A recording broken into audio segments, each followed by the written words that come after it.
Let's start. You started this recording? Yes, sir. Okay, so I'll start with again. So hello and welcome to this edition of Healthcare Podcast. As you all know that people in today's world are more health conscious and are aware of different medical specialties. However, despite the tremendous advancement in the field of plastic surgery, there seems to be a limited knowledge among the general public. So, towards an attempt to spread the knowledge about plastic surgery, we have with us Dr. Suma Sandhyala.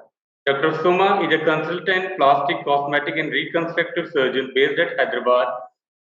Welcome and thank you so much, Dr. Suma, for joining us. And we will discuss more on this with renowned podcaster and influencer Akash with us. Over to you, Akash. Sir, you are too kind, sir. It's nothing like that. Sir, Dr. Suma, could you do us the honor of introducing yourself a little? Yeah, hi everyone. I'm Dr. Suma Sandhyala, plastic, cosmetic, and reconstructive surgeon at Apollo Jubilee Hills, Hyderabad. Okay, so let us start with the basic, like what is plastic surgery? Sure. Many of them think plastic surgery is only about cosmetic surgery and improving the facial appearance. But plastic surgery has various different branches. Like one of the most important thing is reconstruction. Reconstruction is post cancer. Once the tumors are resected, the parts to be reconstructed is done by plastic surgeon. The other most important part is microsurgery. When the arteries and veins are cut, nerves are cut, we do something called microsurgical repair with very fine sutures. The other most important part is trauma. Any kind of facial fractures, limb injuries, any kind of injury from head to toe can be done by a plastic surgeon. The other important part is congenital anomalies. Congenital anomalies like craniofacial anomalies, hand anomalies, everything is dealt with a plastic surgeon. From head to toe, there are various procedures which are done by a plastic surgeon. It's not only cosmetic, and cosmetic is definitely a good part of it, but not always cosmetic. So, what kind of anesthesia is used? Is it topical? Is it local or general? Type of anesthesia depends on the type of procedures. Right. Very small procedures like removing of a mole or removing of a wart. We do radio frequency ablation for removing of warts. That can be done with something called topical anesthesia. Some small tumors like sebaceous cyst, dermoid, any small tumors can be done with local anesthesia. Big surgeries where upper abdomen is involved, upper part of the body is involved, we go for general anesthesia. Something in the legs and the lower limbs, we do something called regional anesthesia or spinal anesthesia. So depending upon the type of procedure, anesthesia differs. So, the in terms of surgery, what is the difference in surgeries performed by a dermatologist and a plastic surgeon? So there are two different procedures. Maybe both of us deal a component of cosmetic part, but they are what do you say, physicians.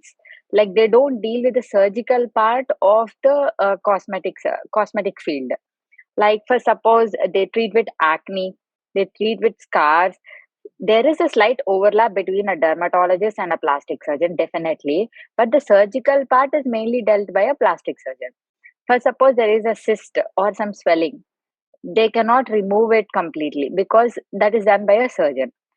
Or if there is some skin disease like psoriasis or any some skin eruptions, any allergic reaction, those are dealt by a dermatologist. So we have certainly some areas of overlap. Like both of us give Botox and fillers. Both of us can treat certain kind of skin conditions, but surgical part, it is plastic surgeon. We talk a little on Botox. Botox, yeah, these days people are mostly asking about Botox.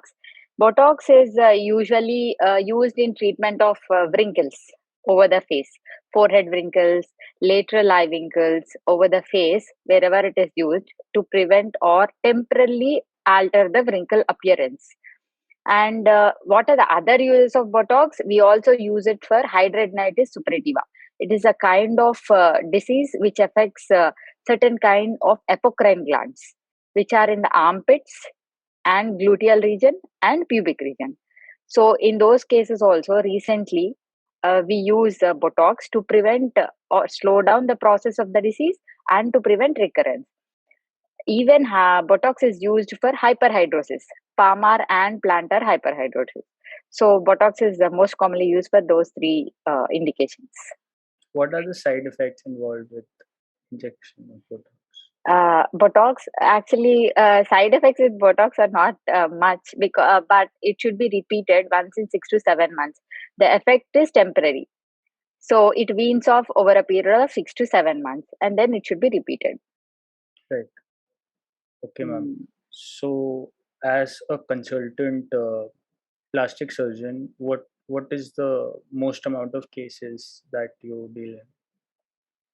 Actually, my field of interest, being a woman, I like to do commonly breast surgery and abdomen, tummy tucks, mommy makeovers, which is related mostly to women. Yeah, Right. that is my field of choice.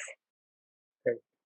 And after a woman has unfortunately suffered from breast cancer, so what are the steps that a plastic surgeon takes? Okay. Breast cancer, that is what I told you. Plastic surgery also covers the reconstructive part. Right. The treatment for breast cancer is done by a surgical oncologist. Like if there is a tumor, excision of the tumor is done by a surgical oncologist. Our role comes when the patient wants some reconstruction for the breast, because breast is considered a woman needs her breast to be reconstructed, and it is Right. very important these days. Women want more and more of reconstruction, and being the cancer being detected very early, the reconstructive options are too many. So once the tumor is tackled with, once it is removed with some kind of procedure, then we add reconstructive options. Sometimes only a small amount of local tissue transfer is enough for reconstruction. Sometimes we might end up with microvascular, that is free flap reconstruction. So it depends upon the type of surgery which is done by the oncologist. And also, in cancer, there are certain treatments which are added to prevent recurrence, also to treat the present type of cancer, like radiation, chemotherapy, and all. So we have to take into consideration everything. What is the next type of treatment? What is radiation that patient will undergo? What are her future options for chemotherapy? So, taking into consideration everything, we have to plan her the best possible cure for cancer as well as the best type of reconstruction. So, cure for cancer is the priority. And once the cure is definitive, then we give reconstructive options to her. So, we do a routine reconstruction with local as well as free flaps. So the focus after curing cancer is quality of life, right? Yes, Better appearance, definitely. yes. Definitely, yes. Right. Being breast is a very vital role for a woman, so reconstruction plays a very vital role after breast cancer surgeries. Yes. When do clients typically seek for breast reduction surgeries? Okay. Breast reduction usually is done in women who present with heavy breasts. They're also called hypermesia. Heavy breasts are not only a cosmetic importance, like they don't come for cosmetic reasons. They also have functional problems. Heavy breasts will cause neck pain, back pain, and they have lot of social inhibitions. They have clothing difficulties. So these women come forward that they should decrease the size of their breast, and the breast should look more young, firm, and elevated. Right. So the surgery which is planned for such patients is called reduction mammoplasty. So there are various kinds of procedures by which reduction mammoplasty can be done, and there are all surgical options. Depending upon the size, depending upon that presentation, we decide which surgery suits her. Are there any medical reasons also for going towards the surgery? Sorry, Are there medical any medical reasons for the surgery as well? medical reasons for breast surgery. Yeah. Yeah. Okay. There are no medical reasons for breast surgery. Usually, all the conditions we treat them are usually not resolved by just Right. medical treatment. When they come for surgery, it cannot be treated medically. Right. So people often who want to go to a plastic surgeon and have their face redone have hopes of looking like their favorite Bollywood actor. Yes. So what are the myths that are involved that people have misconception regarding facial restructure? Yeah. We Yeah, definitely. We cannot change the faces and get whatever is shown in movies. We cannot change their faces exactly like some actor, or we cannot change their noses resembling some other. But we can definitely modify any feature um, which is called aesthetically pleasing. That is a nose. We commonly do nose job, right? That is called rhinoplasty. There's a cosmetic indication for rhinoplasty where we give a nose which is aesthetically pleasing. There are certain parameters by which we can say this nose looks beautiful. According to the facial features and the measurements, we do modify certain parts of the nose so that it is more aesthetically good. That we can do. We cannot definitely change to some other hero or heroine's facial features like that, but definitely we make them beautiful. Yes. Right. And patients who have suffered from an acid attack, Yes. Yes.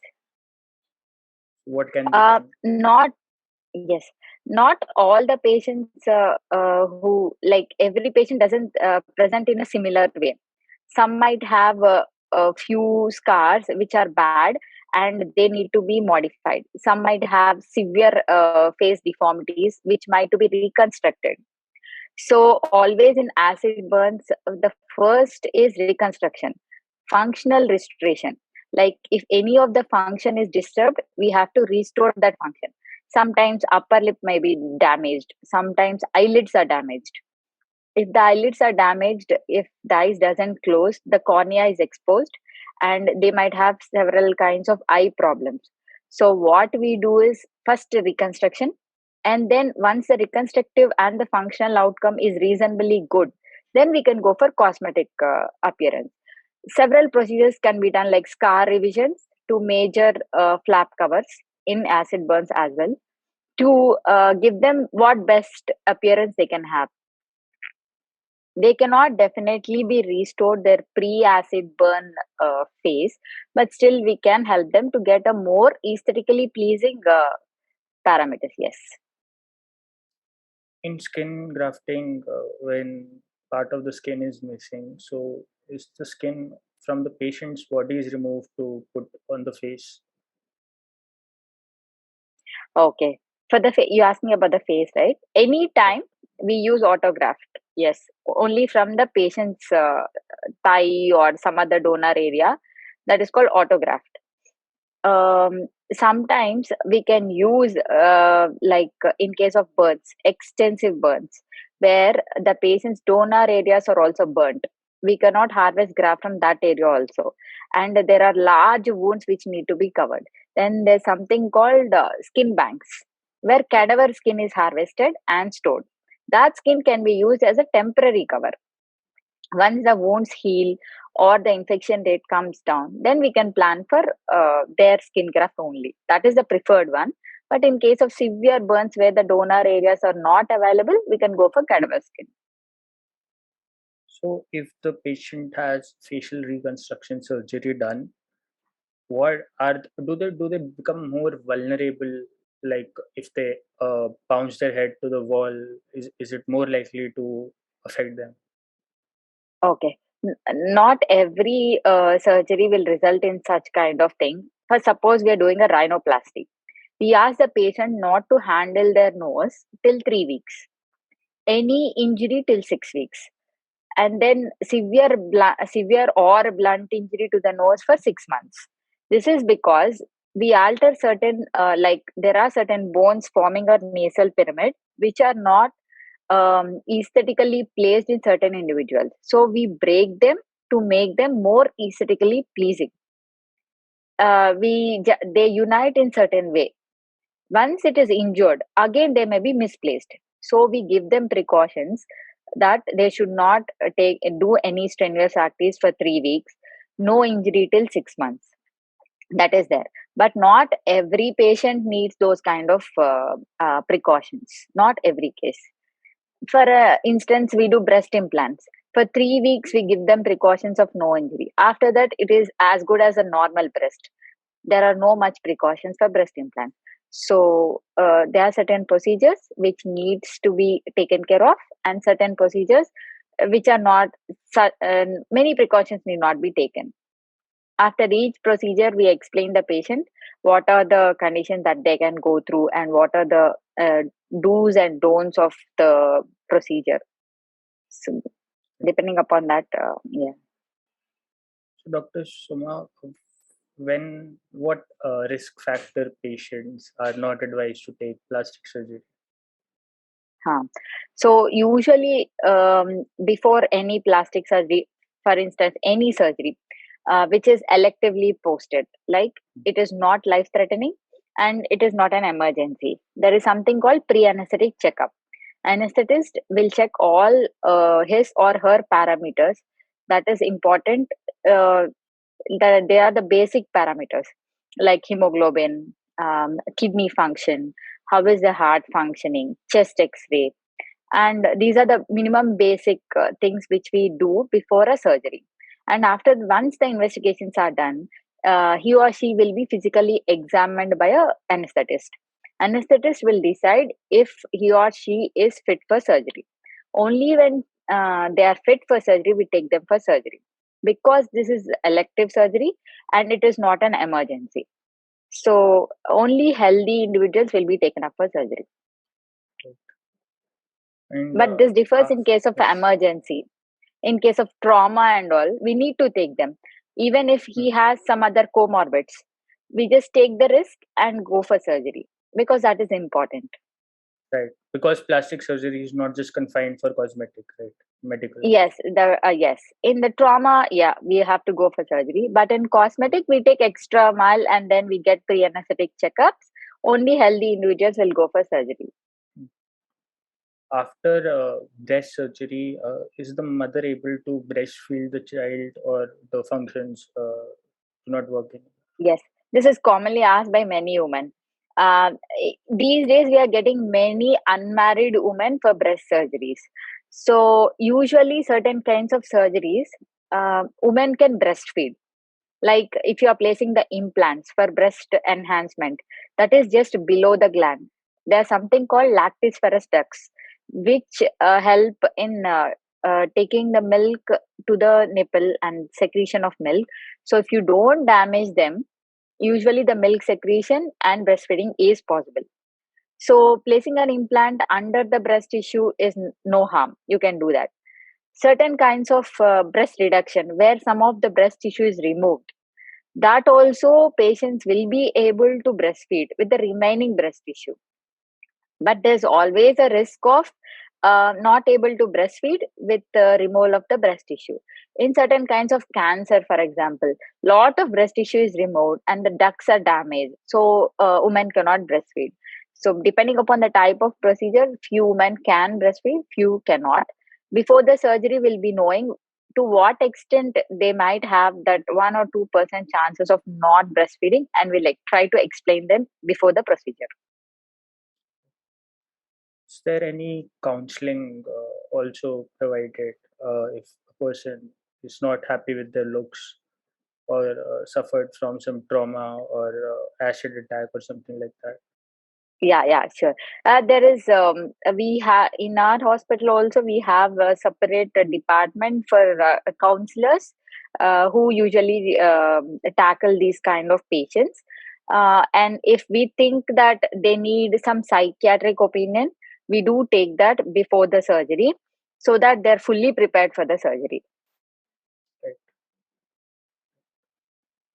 So, ma'am, thank you for your valuable time.